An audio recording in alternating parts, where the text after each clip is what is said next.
اہل ایمان کے لیے کتنی خوبی کی بات ہے کہ اللہ کی یہ عظیم مخلوق، اللہ کے یہ معزز بندے، اللہ کے یہ مقرب فرشتے ہمارے اور آپ جیسے انسانوں کے لیے دعا کرتے ہیں۔ ایسے انسانوں کے لیے اللہ کے رسول صلی اللہ علیہ وسلم اور اللہ تعالیٰ کے فرمان کو دیکھیں، اللہ تعالیٰ کے فرشتے جن لوگوں کی دعا کے لیے دعا کرتے ہیں ان میں سے ایک کا ذکر کرتے ہوئے اللہ تعالیٰ نے فرمایا الذین یحملون العرش، وہ فرشتے جو عرش کو اٹھائے ہوئے ہیں۔ عام فرشتوں کو چھوڑیے، وہ فرشتے جو عرش کو اٹھائے ہوئے ہیں، ومن حولہ، اور وہ فرشتے بھی جو عرش کے چاروں طرف ارد گرد ہیں، اللہ تعالیٰ کے عرش کے آس پاس ہے، یسبحون بحمد ربہم ویؤمنون بہ، اپنے رب کی حمد کے ساتھ تسبیح بیان کرتے ہیں، اپنے رب پر ایمان رکھتے ہیں، ویستغفرون، اور کیا کرتے ہیں، ویستغفرون للذین آمنوا، اور ایمان والوں کے لیے بخشش کی دعا کرتے ہیں۔ کن کے لیے؟ ایمان والوں کے لیے بخشش کی دعا کرتے ہیں، کہتے ہیں ربنا وسعت کل شیء رحمتا وعلما، اے ہمارے پروردگار تو نے ہر چیز کو اپنے علم کی وسعت سے، اپنی مغفرت اور بخشش کی وسعت سے گھیر لیا ہے، یعنی تیرا علم ساری کائنات کے بارے میں ہے، کوئی چیز تیرے علم سے باہر نہیں ہے، اور تیری مغفرت اور رحمت اتنی ہے کہ ساری چیزوں کو اپنی رحمت سے تو ڈھانپ سکتا ہے۔ فاغفر للذین تابوا، لہذا جن لوگوں نے توبہ کیا ان کو بخش دے، لہذا جن لوگوں نے توبہ کیا ان کو بخش دے، واتبعوا سبیلا، اور تیرے راستے پر جو چلے ان کو بخش دے، وقیہم عذاب الجحیم، اور ان کو جہنم کی آگ سے بچا لے۔ یہ کون ہیں؟ ایمان والے، توبہ کرنے والے، اللہ کی راہ کو اختیار کرنے والے۔ اب ایمان ہے، ایمان کے ساتھ اگر گناہ ہو گیا، غلطی ہو گئی، ایک کوئی معصیت کر لیا بندہ، توبہ کر لے، توبہ کرنے پر پھر فرشتے اس کے لیے بخشش کی دعا کرتے ہیں اور کہتے ہیں کہ تیری رحمت، تیری مغفرت اتنی وسیع ہے تو تو اپنے ان مومن گنہگار بندوں کو، گناہ کرنے والے بندوں کو بخش دے، معاف کر دے، رحمت سے ڈھانک لے، جہنم کی آگ سے بچا لے۔ بطور خاص اللہ تعالیٰ کے یہ فرشتے نمازیوں کے لیے دعا کرتے ہیں۔ کون سے نمازیوں کے لیے؟ اللہ کے رسول صلی اللہ علیہ وسلم نے فرمایا، صحیح بخاری اور صحیح مسلم کی حدیث ہے، الملائکۃ تصلی علی احد ما دام فی مصلی الذی صلی فیہ ما لم یحدث، یقول اللہم اغفر له اللہم ارحمہ۔ اللہ تعالیٰ کے فرشتے اس نمازی کے لیے دعا کرتے ہیں جس نمازی نے مسجد میں نماز آ کر کے پڑھی اور پھر وہی نماز کی جگہ بیٹھا ہوا ہے، اس کا وضو نہیں ٹوٹا، جب تک وہ مسجد میں رہتا ہے، نماز کا انتظار کرتا ہے یا ذکر و اذکار کرتا ہے، بیٹھا ہوا ہے مسجد میں، برابر جب تک بندہ مسجد میں ہے فرشتے اس کے لیے دعا کرتے ہیں، اے اللہ اس کو بخش دے، اے اللہ اس پر رحم فرما، اے اللہ اس کو بخش دے، اے اللہ اس کو رحم فرما۔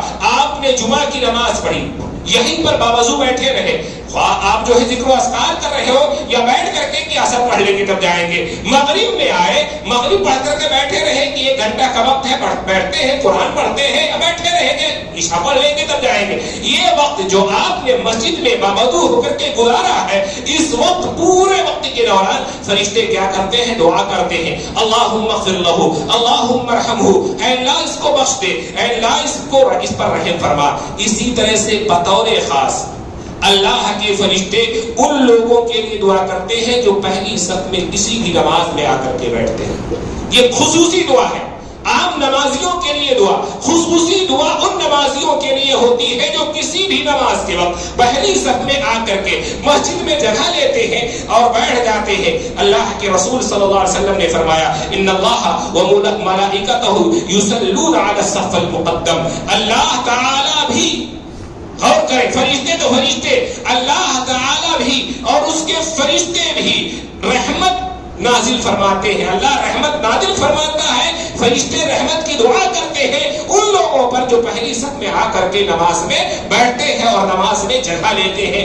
یہ ایک خاص دعا ہے جو اللہ تعالیٰ اپنے ان بندوں کے لیے، ان نمازی بندوں کے لیے جو پہلی صف میں آ کر کے جگہ لیتے ہیں۔ ایک آخری بات کہہ کر کے میں اپنی بات ختم کروں کہ ہم میں سے جو شخص اپنے کسی مومن بھائی کے لیے غائبانہ طور پر اس کی غیر موجودگی میں، اس کی پیٹھ پیچھے اگر دعا کرتا ہے تو پھر ایسی صورت میں فرشتے آمین بھی کہتے ہیں اور کہتے ہیں وَلَكَ بِمِثْلِهِ۔ ہم نے دعا کی کہ ہمارے بھائی کی بیماری دور ہو جائے، فرشتے کہتے ہیں اے اللہ قبول فرما، اور اس کے لیے بھی ہم دعا کرتے ہیں ہمارا فلاں بھائی صاحب اولاد نہیں، اللہ اس کو اولاد دے دے، فرشتے آمین بھی کہتے ہیں اور کہتے ہیں اس کے لیے بھی کوئی بھی دعا ہم اپنے بھائی کے لیے کرتے ہیں اگر اس کی موجودگی میں نہیں، بیچ پیچھے دعا کرتے ہیں کسی بھی طرح کی دعا، تو اللہ تعالیٰ وہ دعا فرشتے ہمارے لیے بھی کرتے ہیں۔ تو یہ کچھ لوگ ہیں جن کی دعاؤں کے فرشتے حقدار ہیں۔ اللہ تعالیٰ ہمارے اور آپ کے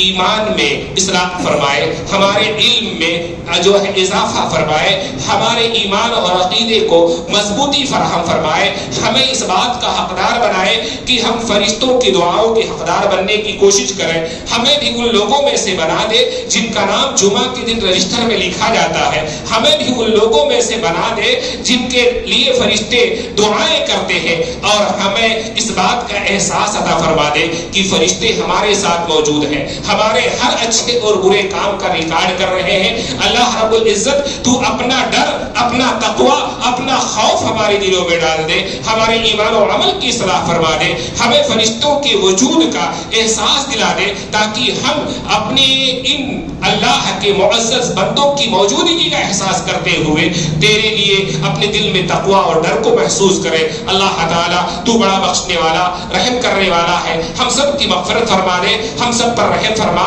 ہم سب کے ایمان اور عقیدے کی حفاظت فرما، ہم میں سے بیماروں کو شفا عطا فرما دے، ہم میں سے جس کے اعزاء اور اقربا وفات پا گئے ہو ان پر اپنی مغفرت اور رحمت کی برکھا نازل فرما دے، جب تک ہمیں زندہ رکھ، اسلام و ایمان پر زندہ رکھ، اور جب ہمارا خاتمہ ہو تو ایمان پر ہو۔ اقول قولی ھذا استغفر اللہ لی ولکم ولسائر المسلمین انہ تعالی جواد کریم والرؤوف الرحیم۔